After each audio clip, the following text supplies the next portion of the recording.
Hey guys, this is Gloria. So this is going to be a questions answered review type of video for a couple of different things that I shared with you guys that I picked up over the past couple of weeks. So first off, you guys know that I did pick up the Mint machine by Silhouette.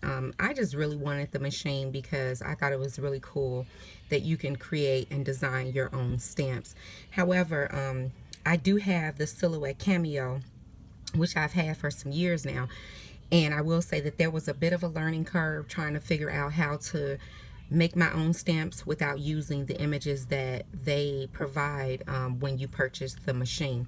They give you 50 images that you can use, and then if you wanted to do your own thing, what I had to do was I had to create what I wanted to create, sort of like this stamp.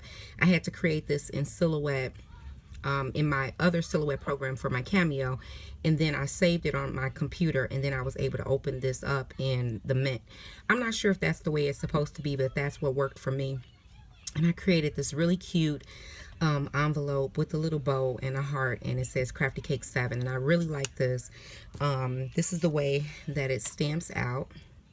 Now, in hindsight, and if you guys were creating a stamp of your own, don't use such thin font. If you guys can see that, this is a very thin font, and so it's very hard for the ink to get trapped down inside of there where it needs to be in order for it to stamp clear enough. But I thought this was pretty cool.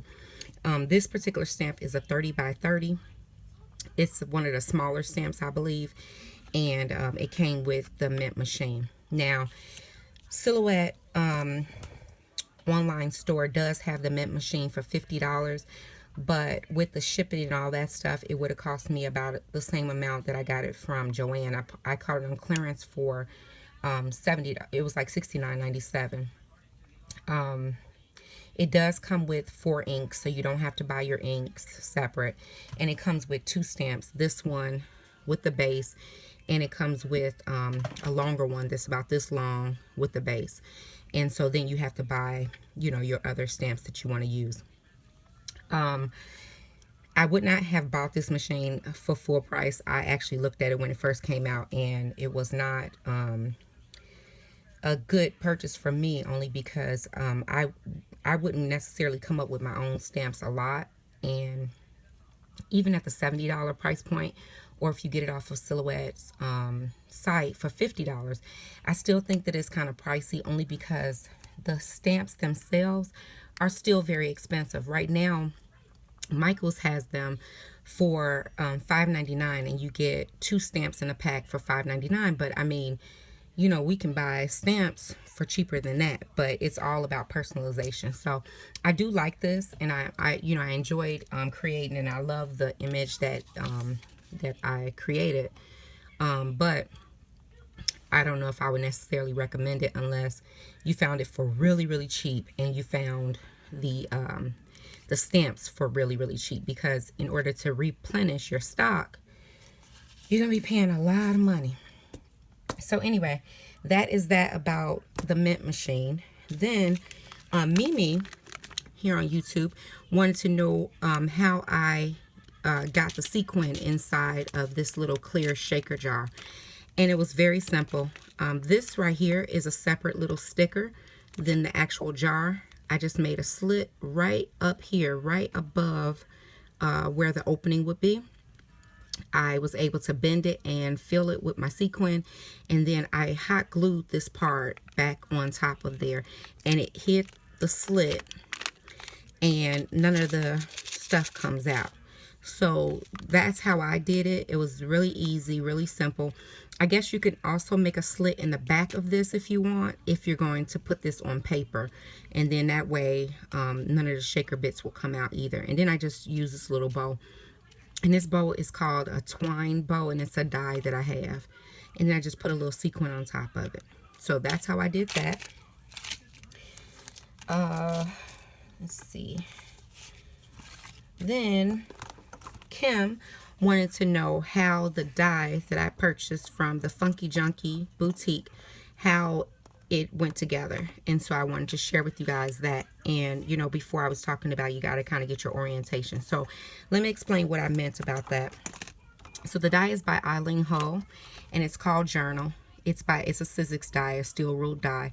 You get this cut and as well as these 3 cuts here. And I didn't use these 3 cuts on my journal, but you know, you can use these for anything. This looks like a tab to me as well, so you can use those for anything. You would have to cut out 2 of these, and the instructions are on the back of how you cut this out. Excuse me, I cut it out using mat board as well as some double-sided paper, which looks like this. And so you don't have to use double-sided paper because you're going to cover your mat board or your chipboard or whatever you're going to use to be, you know, something sturdy. You're going to cover it with paper, so it doesn't have to be 2-sided. It's just that I like this paper. And so what it says is that you will cut out 2 of those, and then you're going to glue the 2 together on the spine. So let me show you that. So this is one that I cut out that I didn't use, and as you can see, it cuts the perforations in there for you, the score lines. So when you have 2, you would put the other one right on top of this one here, and so this becomes a double spine. So like on mine, if you guys can see, it's overlapping right here in the middle. So that is that middle spine right there. And then you have this side, which is connected here, and this side that's connected here, and then the middles are connected. I used red line tape. I'm not sure if I got it from, I don't know where I got it from, but it was red line tape, which is super sticky. Then, now mind you, I covered my journal or my mat board first before cutting out. If you wanted to do it afterwards, you can definitely do that afterwards. However, just know that it may be a little bit more difficult for you to cover the mat board when it's, you know, when you have to fold it and stuff. So I used a Xyron to put my paper on the mat board first, and then I cut it with my die cutting machine. The one thing that you have to remember when using the scoreboard dies.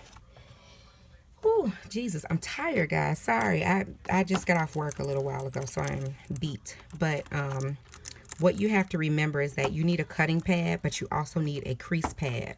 I'm trying to remove this little circle that's on there, but you need a crease pad in order to cut that. Because if you cut it with, well, this says 2 cutting pads, but I noticed that when I use 2 cutting pads, it cuts straight through. Or it cut so far through that it made this spine super weak. You see how super weak that is? Or it would cut my spine completely off and cut it like this. So I had to use a crease pad, a cutting pad, and then the die. And so I cut it that way.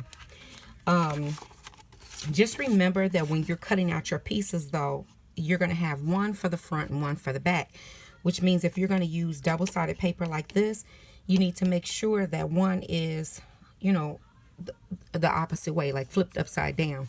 Because as you can see here, this one will not fit on this the right way. Because if you see these little paper airplanes say hello and hi and love you, well, they're upside down. And if you can see this curve, this is the way that it would fit on the mat board this way. So that's incorrect because I need it to be right side up. So, you know, you have to make sure that you cut one right side up and one upside down so that you'll get your paper to go the right way, if that makes sense. But that's about it. So again, you'll have, you know, you'll have your 2 pieces cut, hopefully the correct way. And then you would glue this one right here with the 3 holes in it. You would glue those 2 together on both of your pieces. So where the 3 holes are, that becomes one spine, just like that. And now you have 3 holes at the top, 3 holes at the bottom, and 1 hole in the middle. And that's the way it would be glued together. Very, very simple. And because it is a steel ruled die, you know, you can use the mat board, which is this, which is very thick. You can pick that up from, you know, any arts and crafts store. Even like your frame shops and stuff, they sell it because it's actually to matte photos. So it's just matte board. You can actually buy it in a big old board and cut it down yourself, or you can get it from Sizzix. That's where I got mine from. And yeah, that's about it. So I just put it together, threaded my little thread through, and put my closure on, and that was about it. That's how I created that. So I think that was about it. I think that was all the questions that I had from the last videos. I hope to be back. I wanted to share with you guys a doily Martha Stewart punch that I had. I've had mine for a while, but I know that some people were able to look up on one, and I just wanted to share with you guys how easy it is to create different size doilies from like 6 inches up to I think 9 or 10 inches, something like that. It's really cool. But that is about it for this. I think that it makes great gifts for the holidays and stuff like that, and it's actually a very useful die because I mean, I like traveler's notebooks, so I think that it's very useful to have this particular die. Again, I purchased mine from the Funky Junkie Boutique, and the shipping was super quick.